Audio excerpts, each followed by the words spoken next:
Hello, everyone, and welcome to another episode of the Nothing to See Here podcast. Hi, it's Frankie. It's Hannah. I got nothing. I have nothing today. I got nothing. Frankie's dying, so that's nice. How about you tell us your name? I don't want to. I'd like to hear your name. Nah, not gonna happen. All right. Well, it seems like we'll have a quick into the episode then. Yeah, I don't really have much. I feel like I've said a lot. Last episode I listened to, apparently we just decided to air Amanda's shower thoughts. You did go crazy in our Scooby-Doo Johnny Bravo episode. A little bit. Or was it Mothman? I don't remember. Well, if it was Mothman, that was my episode. It was. And I'm leading the episode tonight. Woot woot. I could not give you a introduction last week. Little hint. Wait. I want to say something. Frankie had little faith in me last night. Very little faith. I'm sure his little faith was well placed. I know, because he even said he was wrong. Frankie's eye was bothering him because I have cats, and Frankie is allergic to cats. So I told him, for a good 20 minutes, I was telling him, hey, I have some eye wash stuff. You should probably use the eye wash stuff. Hey, I have some eye wash stuff. You should probably use the eye wash stuff. He's like, no, I don't like putting things in my eye and whatever. And then he used it, and Frankie? I mean, it worked, but that doesn't negate the fact that I don't like putting things in my eye. Yeah, but it would have been so much easier had you just listened to me straight out of the gate. Also, I'm working on a 2,000-piece puzzle that Frankie did not help me with at all. I was watching a K-drama. I have to read subtitles. I can't read subtitles and do a puzzle. Sounds like an excuse. All right. Are we ready to get into the meat of tonight's episode? Are we ready to crack in? Sure. I love that I'm talking to no one, it seems. Hey, sorry. There seems to be a bit of a delay. Maybe it's because of the rain. Okay. Well, this will be fun then.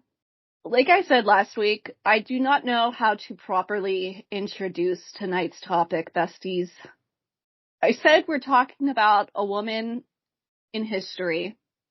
But before I properly introduce her, I do have to ask, do you guys believe in reincarnation?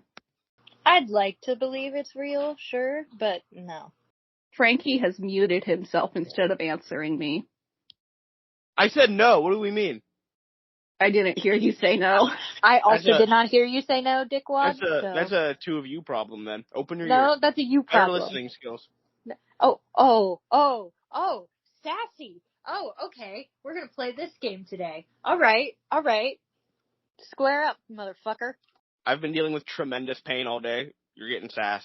Personally, Go to your dentist. Get your teeth fixed. Hey, do you know who's not open on Sundays? Dentists. That's not true. It is true. What Your do you mean? dentist is not open. There are dentists. Most dentists are not open on Sundays. I had a dentist that was open. Okay, well, my dentist isn't open on Sundays, and I'm not going to a dentist I don't trust. Little bitch. Little whiny bitch.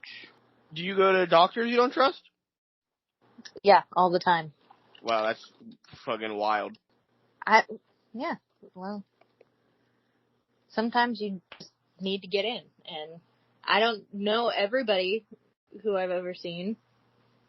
I don't know everyone I've ever seen either, but I trust this dentist's office. So I gotta go, but I gotta still make an appointment too, so it's not like I'm gonna get in immediately. They're not an emergency dentist.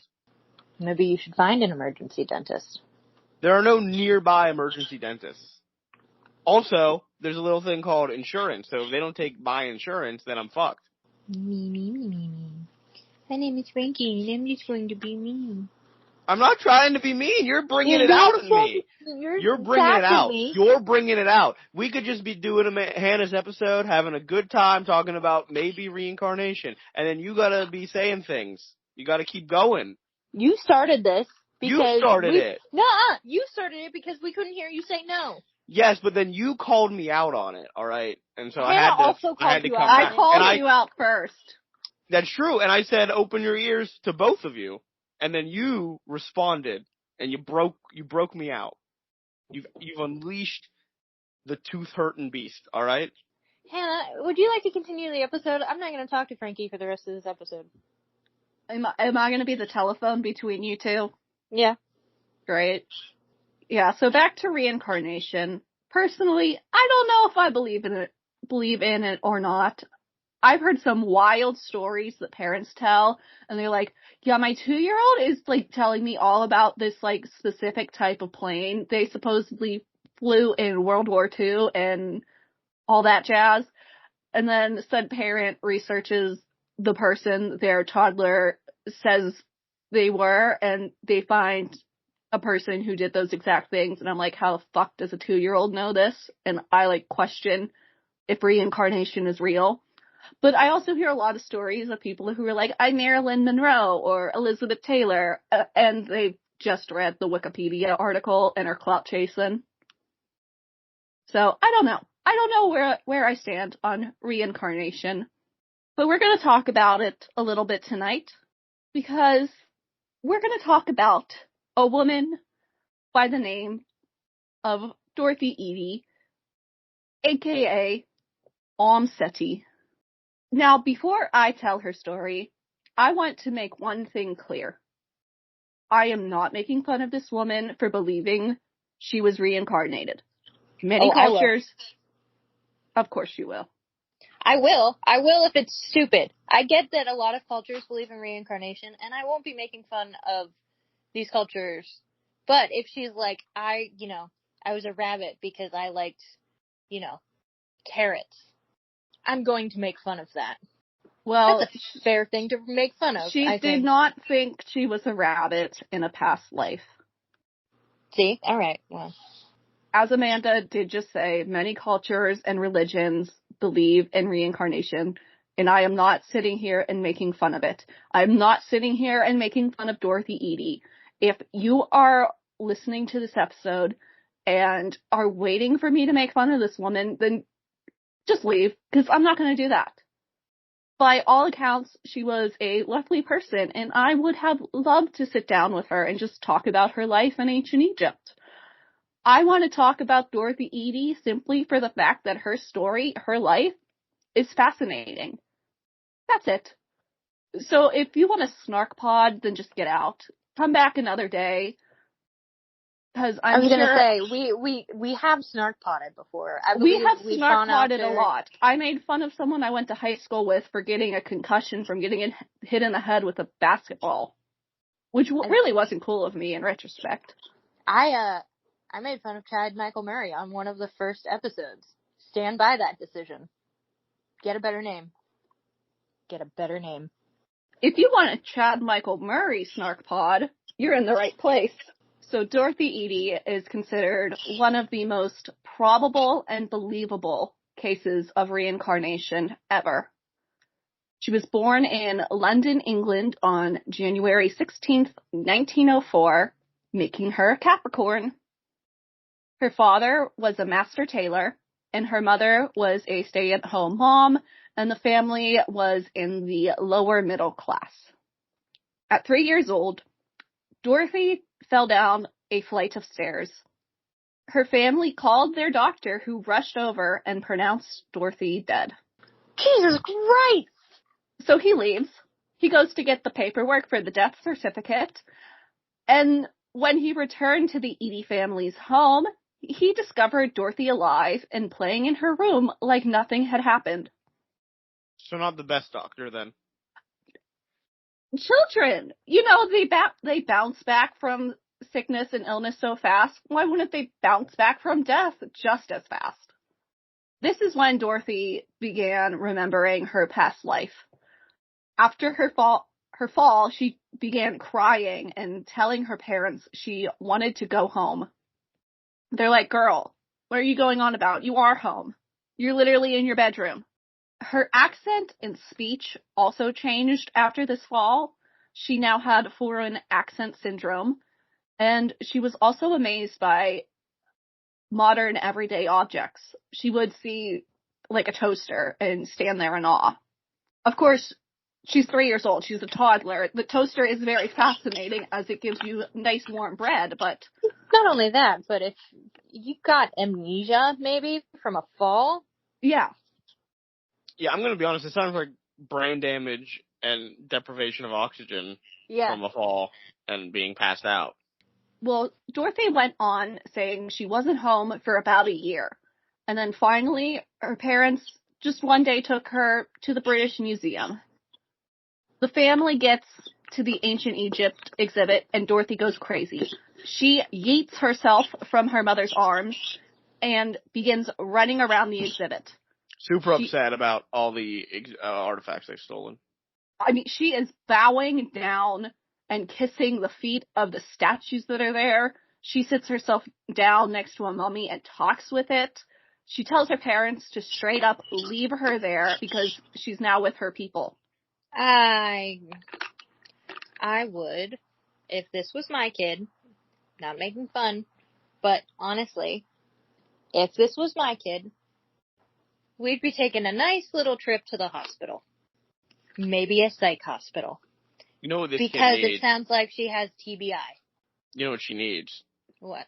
That big Egyptology book they used to sell at the book fairs. Yes! Unfortunately, that's not been published at this point. Now, Amanda, do you want to tell us what TBI is? It's traumatic brain injury. Oh, yeah, I figured that out after I said that.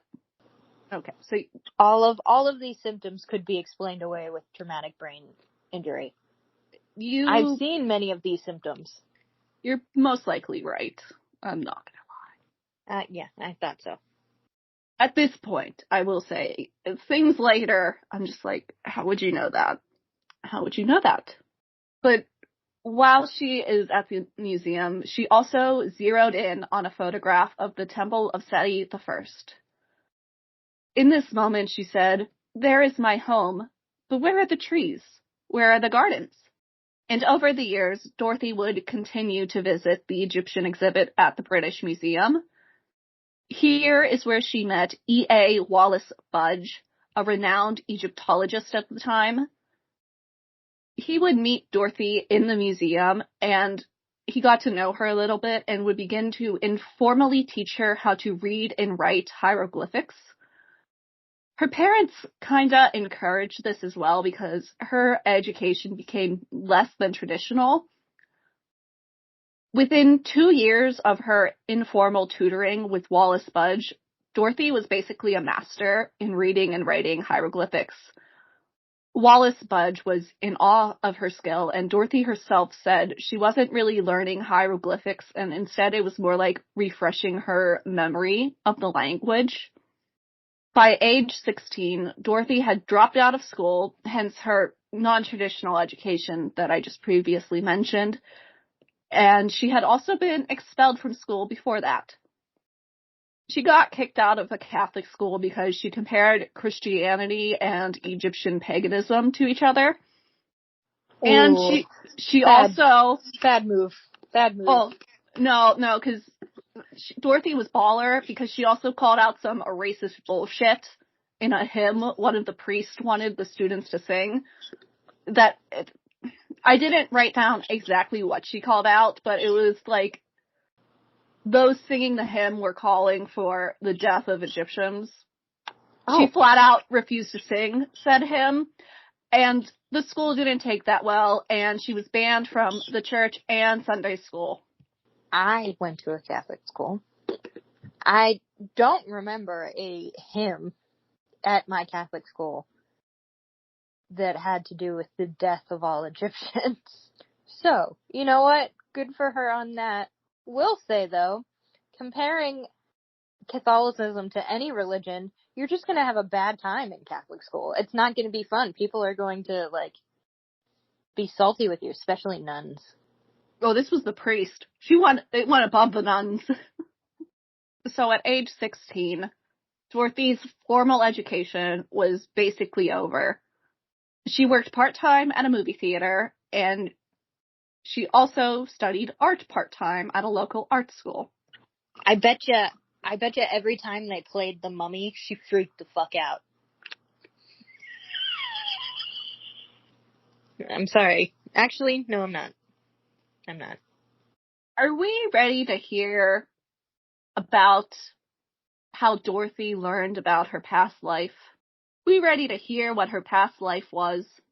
Is she gonna tell us that she was like a king or something? 'Cause I'm calling bullshit. She was not a pharaoh, no. But she did know a pharaoh pretty well in her past life. Yeah, no, she didn't. When Dorothy was 14 years old, she began being visited by the spirit of Seti I. And he was specifically looking like his mummy. And he would basically just come to her in dreams and talk to her and tell her about Egypt and her life. A quick content warning for our listeners. I'm very briefly going to mention suicide. I am also going to mention a relationship with what I assume to be a very icky age gap. So skip ahead like 5 minutes if you don't want to hear this.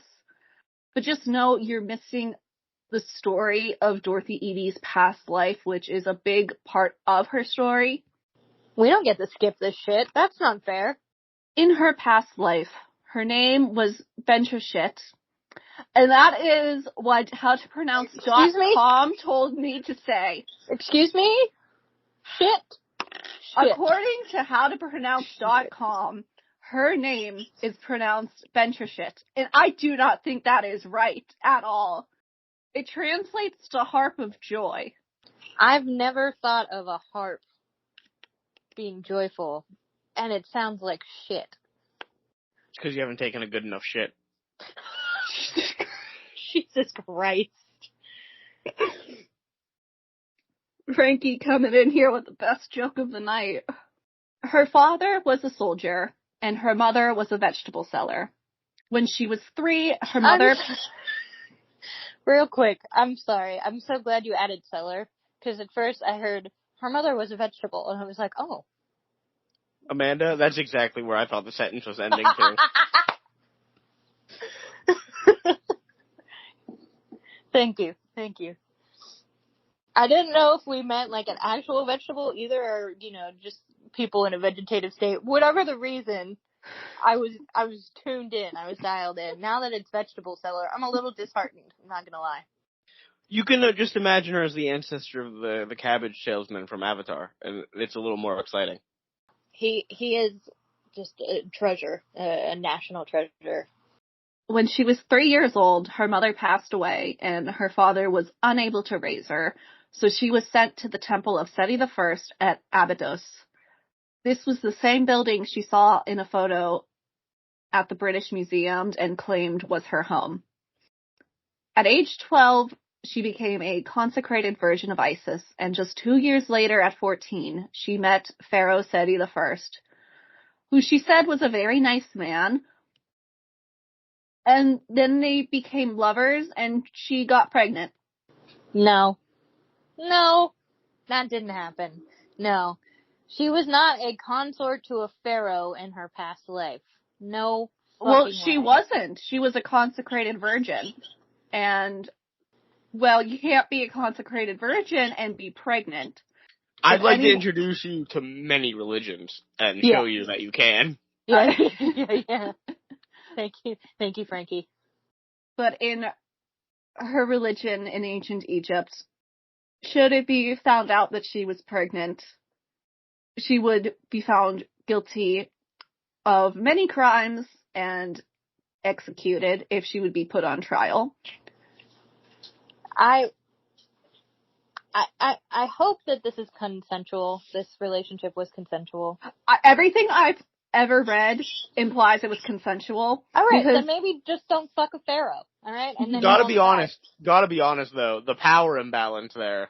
Mm-hmm. I don't know what Seti's age was at the time, but in the ancient world, you didn't live that long, so, she was approaching middle age. And even though the baby daddy was the pharaoh, he couldn't do anything for her because she essentially belonged to the church. If he got involved, the whole situation would have gotten even messier than it already was. So she decided to take her own life instead of facing the public scrutiny and scandal and the shame it would have brought to her and Pharaoh Seti. Again, sorry that this girl committed suicide or whatever. You know what? We don't even know if this person's real. Yeah. You know what would have solved this? Maybe not fucking around. How about that? How about you don't fuck around? And you don't have to find out. Dorothy wrote all that down in one of her journals, and she wrote it in hieroglyphics over the course of 70 pages. Imagine being a parent and just, like, snooping through your kid's journal. You can't read it. It's in an ancient language. As these nighttime visitations continued, Dorothy developed night terrors. Don't call it that. I'm sorry, I have a question. What is Seti telling her during these night visits? Seti told her about her past life. Everything I told you came from Seti. Telling her about her past life. Yes, this hallucination. Because that's what I'm assuming this is. This woman sounds very sick. Well, in her later teens, her parents were so concerned they did send her to mental hospitals for observation many times, but nothing ever came from the visits. What? Where are we age-wise again? Time frame. She is like, I'm gonna say 16. I meant year-ish. Oh, she was born in 1904, so we're at like 1920. Yeah. No. Does it make a little more sense for you now? Yeah, I mean it does, but somebody just help this child. Nothing major occurred in Dorothy's life until she was about 27 years old. She began a job at that age with an Egyptian public relations magazine over in England, and here she wrote articles and drew political cartoons which reflected her passions for Egyptian political independence from England. Yeah, she wasn't the most popular in England. I can't imagine that. A woman saying that she's, can read hieroglyphics and is talking about, Egyptian independence. Can't imagine why British people don't like her. It's almost like they have an empire or something. I imagine she heard a lot of white British men with mustaches saying, "Well, see here." She probably did. Said mustaches. Yeah, wearing a top hat. Yeah. But it was also here that she met her future husband, Imam Abdelmajid. He was an Egyptian student studying in London, and he also worked at the same magazine before he moved back to Egypt. Dorothy kept in touch with him, and he asked her to marry him when Dorothy was 29. She said yes! Was he afraid at all of moving in on the Pharaoh's girl, or? He doesn't know. Oh, he's not aware. He does not know. Oh, this is not going to be good. She didn't tell him she's crazy. Let's not use that word. She didn't tell him that she is mentally ill. She said yes to the engagement. Her parents said no. And she bought a one-way ticket to Egypt in 1933 and left England forever. That's so smart. That's such a smart thing for her to do. Ow. Okay. It's reported that the moment her foot touched the land in Egypt, she kneeled and kissed the ground, exclaiming, "I have come home to stay." Who's reporting this? Just everyone with their phones, their 1939 phones. Later in her life, she would do many interviews and talk about everything I have told you.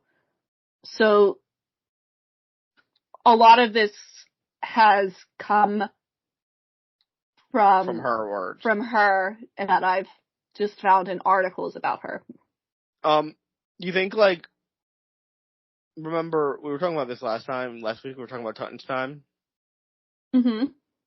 And in Tuttenstein, he gets hit by, that green whatever, and that's how he comes back to life. You think that, she got hit with that when she went to Egypt, or, no. awoken her, or? That's fantastic, Frankie. Okay. That's upsetting, then. No, I think that's exactly. So no magic was involved, or? No magic. The magic was her falling down the stairs at age 3. Oh, right. The magic is brain injury. So Dorothy and Imam marry, and Dorothy takes the name of Bulbul Abdelmajid. the bull meaning nightingale. And I think that's really pretty. So Girlie's married. She's living in Egypt with her husband and his family. And the nighttime visitations from the Pharaoh Seti I continue, which she never mentioned to her husband or his family, but they quickly learned that Pharaoh Seti was visiting. Is Pharaoh Seti in Egypt, like, at this point, like his mummy? I have no idea. I did not look that up. Because if not, that's a long travel.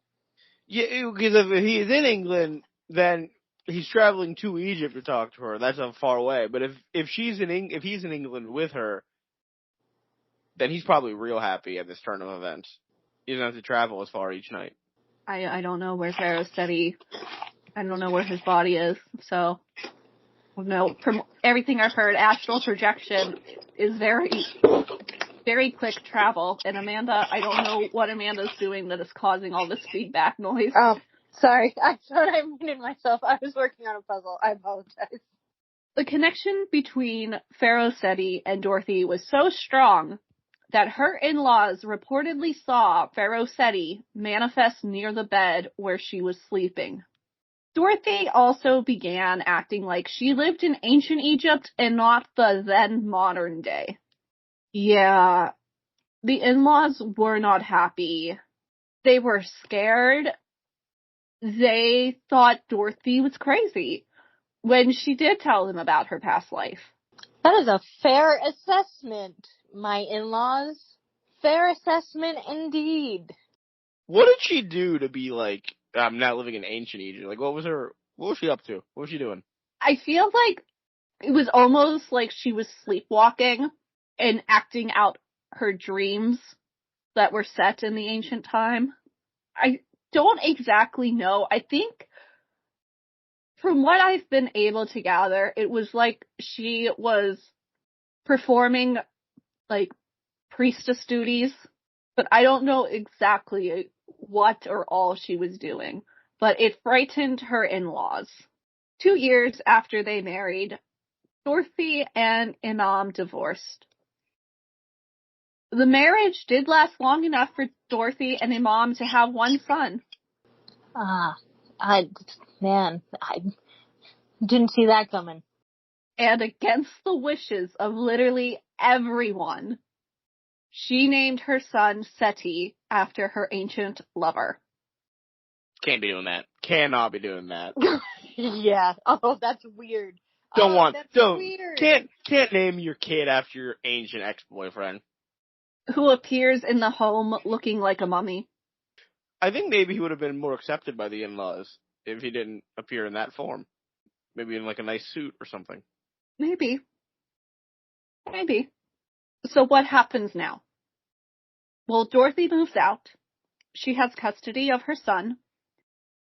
I'm sorry. She has custody? What? Yeah, she has the son. She takes a job with Egypt's National Department of Antiquities as a draftswoman.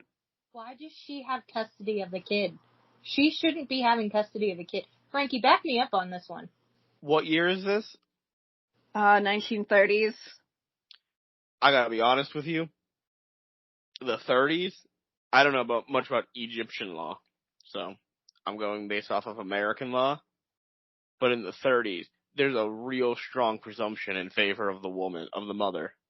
Almost like unbeatable presumption that the mother is best suited to raise a child. I am assuming there is the same misogynistic belief back then in Egypt. Hannah, I thought you said this woman was supposed to be cool. She is cool. She is the first woman to ever be hired by the National Department of Antiquities. And she has very little formal education, so slay queen. She also named the kid Seti. Yeah. Oh. I don't know if we can classify this. Yeah. I don't know if we can classify this woman as cool after what she just named her kid. I think she's cool. I think her life is fascinating. And like I said at the top of the episode, I would have loved to have been able to sit down and just talk with her. Oh, I would too. I think she'd be a fascinating case study. While at the Department of Antiquities, she worked closely with top archaeologists of the time. She mainly worked with Dr. Salim Hassan, and Dorothy was an integral part of his work as she edited his books and did illustrations for them, along with providing him insight into ancient Egyptian culture. Dr. Salim Hassan was the first person to realize what a wealth of knowledge Dorothy was when it came to ancient Egypt. He would hype her up so much that in 1951, Dorothy was hired by Dr. Ahmed Fakhri, who was working on the Pyramid Research Project down in Dashur, and he hired Dorothy on as a research assistant. So it's the mid-1900s, and leading experts in the field of archaeology are essentially bowing down to Dorothy and saying, we are nothing compared to you. You are the most knowledgeable person in this field. What you say is gospel. She could basically tell archaeologists anything she wanted. She could have said the ancient Egyptians did the chicken dance every third Wednesday of every month in front of the Sphinx, and they would have believed her. See, why are they just believing her? That's my issue here. They're just believing what she says.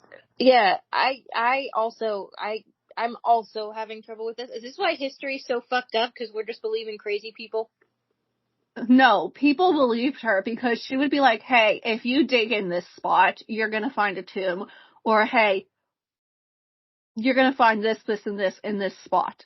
Like, she had crazy knowledge that no one else had or even thought to think of, and she would be right.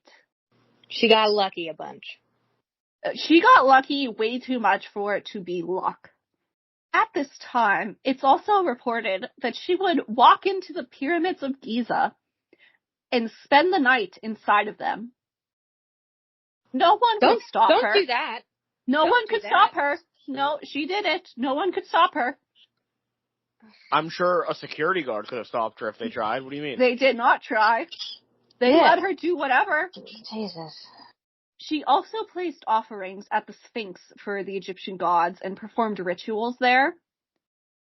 Locals were either scared to death of her or in awe of her and respected that she worshipped the ancient gods.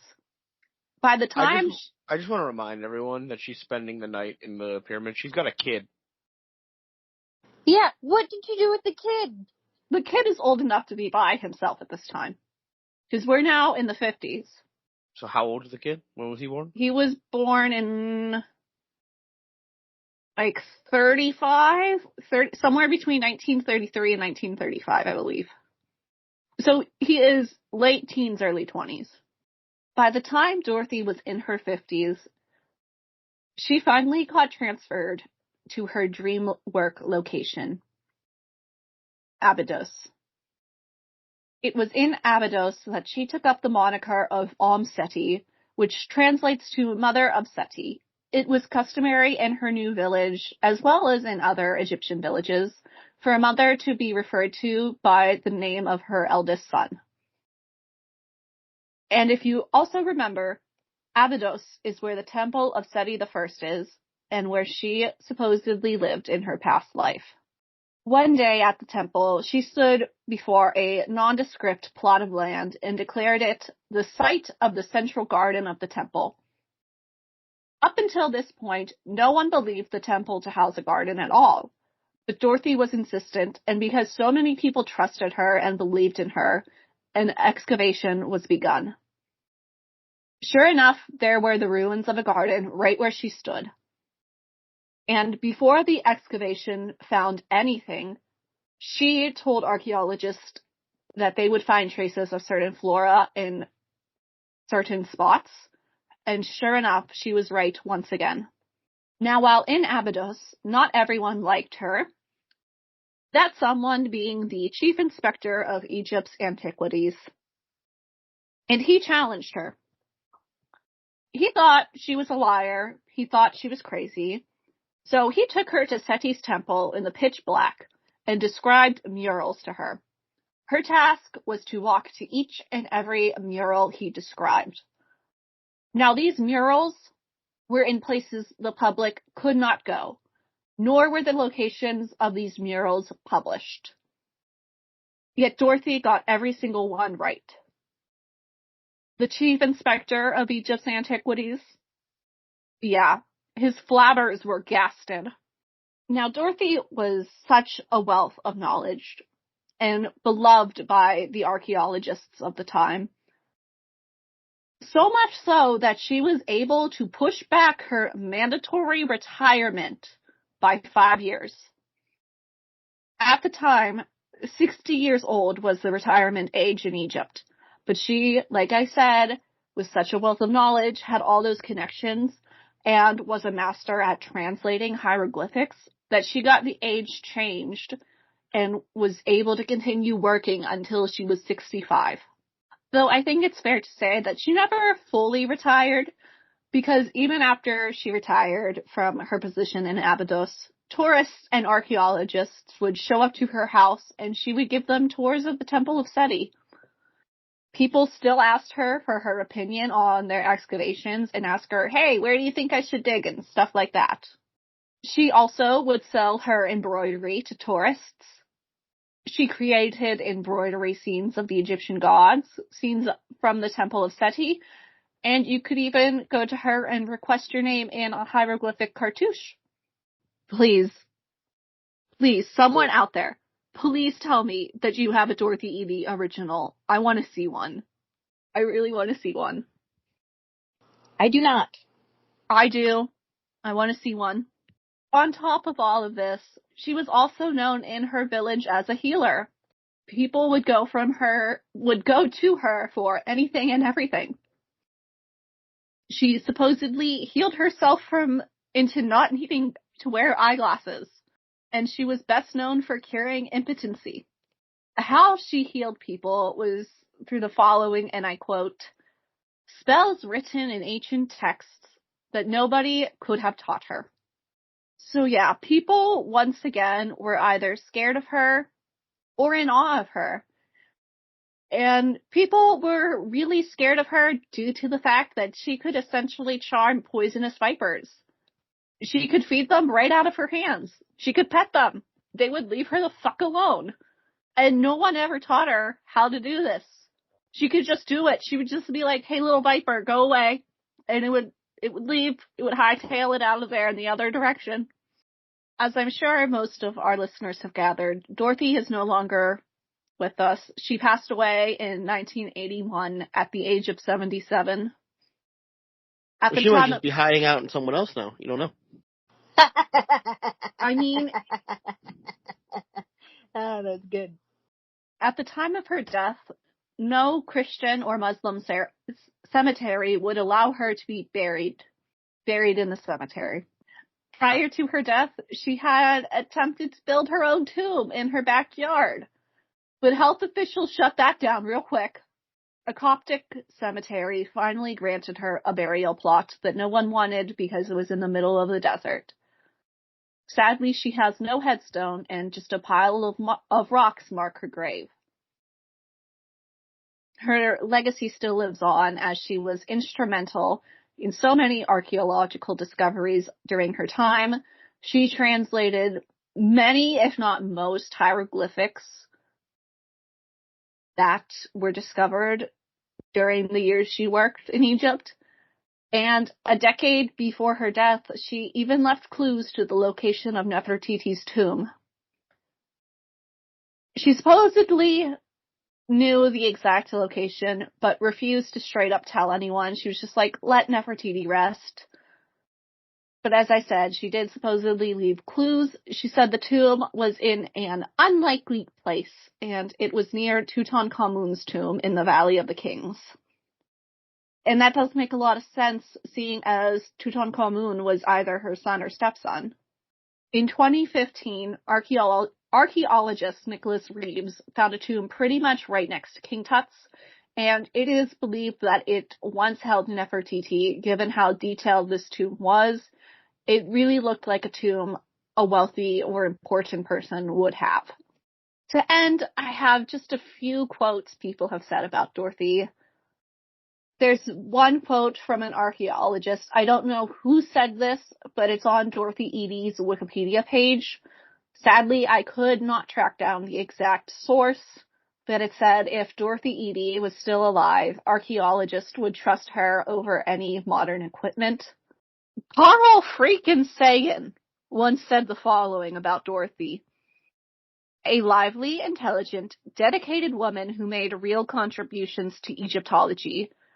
This is true whether her belief in reincarnation is fact or fantasy. And that is the life of Dorothy Eady. Obviously, we can't take away that she made, like, real contributions to Egyptology. Correct. And our understanding of ancient Egypt. Mm-hmm. But, like... Nor am I going to take that away. Or try to. However...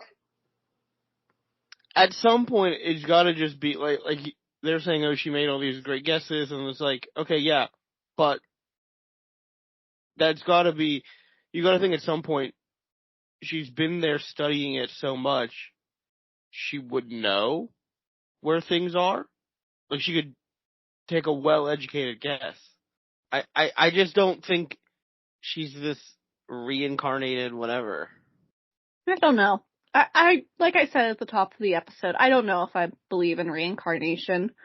I think her story is fascinating, and I question how she could make, if we're going to say educated guesses, how she was able to guess the exact location of so many things. Well, looks like that's the end of tonight's episode. I don't know, drop a comment. Do you guys believe in reincarnation? Well, that's our poll question. That's the poll question. Do you believe in reincarnation? That's our Spotify poll question. Do you think that, what's her name? Dorothy. Do you think that Dorothy is the reincarnated ancient Egyptian woman? Did she have an ancient Egyptian name? Did she ever give that away? Yeah. Venture shit. I forgot. How to pronounce about the shit. I do not think that is the correct pronunciation, how to pronounce.com. I refuse to believe it. I would like to say, with 9 days left in the poll as we're recording, we have 2 votes in on the Do You Believe in Mothman poll from the last episode that went up. It all better be yes. They're both votes are for yes. Yes. They believe in Mothman. Mothman is very real. He is America's national cryptid. Well, I had a good time learning about this, Hannah. Thank you. You're welcome. I feel like I've given you guys a topic that you just want to scream at me for. I don't want to scream at you. I mean, I appreciate this woman and all that she did, and I think a real icon for what she did in terms of advancing our knowledge. And then, there's the other side of it. Although I would like to say, I'm quite glad, because this was something that they did like to do back then, as we all know, that no one just, locked her up. True, she visited mental hospitals, but it was only for, a week. She was just under light observation. Imagine all that lost knowledge. This story could have taken a very sad, tragic, difficult turn. We could have had so much lost knowledge. Mm-hmm.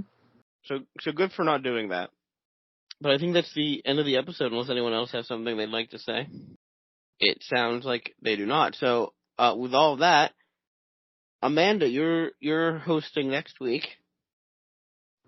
I am. What are we up to? So Dear to My Heart is our first, I think, first full live action movie. It's not fully live action. There's a fucking animated sheep in there. Oh, sorry. A cute sheep? I don't know. Never watched it. I don't know. I tried to look up the synopsis of this movie, and I got real confused as to what it's about, so. Oh, that's yay. But I did see an animated sheep in some of the images, so. Yeah, it's this, and then Ichabod and Mr. Toad, and then... Oh, we're so close. We're so close to Ichabod and Mr. Toad. And then after Ichabod and Mr. Toad is Cinderella. God, a real movie. I can't believe it. Ichabod and Mr. Toad is what I've been holding on to, knowing it's coming, and it's tolerable. Hey, Cinderella's gonna be awesome. Cinderella's gonna be hard to beat. That dress changing scene, beautiful. Cinderella's gonna be so good compared to like all the last shit we've been watching. And I was never a huge fan of Cinderella to begin with, but like, man, that's gonna be like a glass now you're of water. It's gonna be a masterpiece. Now you're a fanboy? I'm gonna become a fanboy of Cinderella after having to watch all the. Now I know why people love Cinderella so much. Back then, they kept going through all that Disney shit, and then they saw this and they're like, "Oh my god, finally, this guy does know how to make a movie." All right, well, join us next week for what's it? Fucking, I've already forgotten the name. So Dear to My Heart. I'll send a link. Yeah, because that's not on Disney Plus. Disney doesn't even acknowledge this movie. Ooh. All right, well, join us next week for So Dear to My Heart. Yes. Join us next week for So Dear to My Heart, but let's wrap this up. As of recording, we are on YouTube and Spotify. If you're listening to us on YouTube, remember to like, comment, and subscribe. Hit that bell for a notification when each episode is uploaded. If you are listening to us on Spotify, remember to follow the show, leave a rating and review, and answer the poll question. Do you think that Dorothy, that her name, Dorothy? I'm bad with names tonight. Yes, her name is Dorothy. Do you think that Dorothy was a reincarnated ancient Egyptian woman? No. Yes or no? Well, answer the poll when I put it up. Put that in the poll answer. Did he die? Yeah. If what, Frankie? I guess we're vamping, Hannah. He died. Yeah. We're gonna find out if reincarnation is real. Frankie is gonna come to us in the form of a toddler. I don't think it's gonna be a toddler. If Frankie was reincarnated, I'm trying to think of something. Like a bird, like an annoying little bird. He can live outside my house in the bird bottle. I could also see him being like a deer. Or even a rabbit. Like a rabbit. Yeah, I could see him being a rabbit. Frankie's internet went out. If you would like to send us an email with any ideas about the show, any questions you would like us to answer, or any of your thoughts about the show, then you can send us an email over at nothingtoseeherepodcast@gmail.com.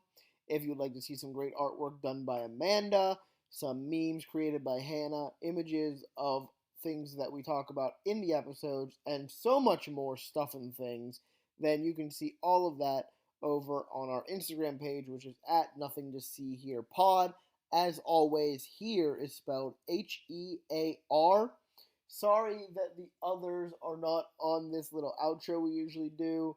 My internet did cut out while recording this episode, so I'm recording the outro on my own, alone, as I'm editing the episode. So I'm sure the other two will be saying goodbye as well, but goodbye and good night, everybody.